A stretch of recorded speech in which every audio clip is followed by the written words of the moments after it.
Hey guys, coming at you from my car. I'm about to go teach a class, but I wanted to give you some last minute advice about the Justice projects.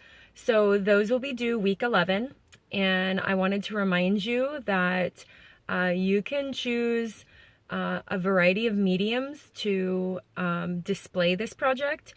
Often students give PowerPoint presentations, and that's acceptable, but you could also do a YouTube video. You could create a podcast, much like the student sample in the Justice Project discussion forum right now. You could create a newspaper. You could give a voice thread, which has your voice paired with images. So these are just a few different kinds of presentations you can give. So figure out what works best for your particular project. Also, I want to remind you to keep the definitions of justice by Douglas and King and Thoreau absolutely central. So we're thinking about what they say about justice and how this fits into that definition. I also want to remind you that you want to keep it really focused on either a case or one particular form of injustice. Some other reminders are that you need to give a paragraph description of your project in your thread in the discussion forum. You will then give a series of questions for students to answer after, and then of course the project itself. You will post your project and on Tuesday, and then you will give answers and feedback to 4 other students by Thursday. So this is again week 11. So hopefully that gives you a little overview, and I just wanted to remind you that if you're doing these correctly, they are emotionally difficult projects to complete.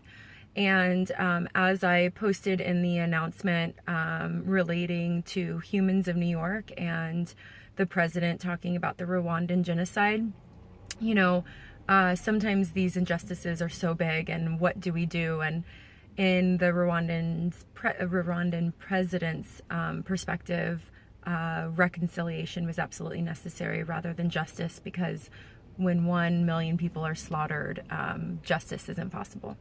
And so that was an interesting take on a vastly huge, gross form of injustice that happened in 1994. So I shared that with you, and I reminded you that, you know, learning about various injustices can be painful. And Douglas wrote that he sometimes wanted to die because it was that painful for him.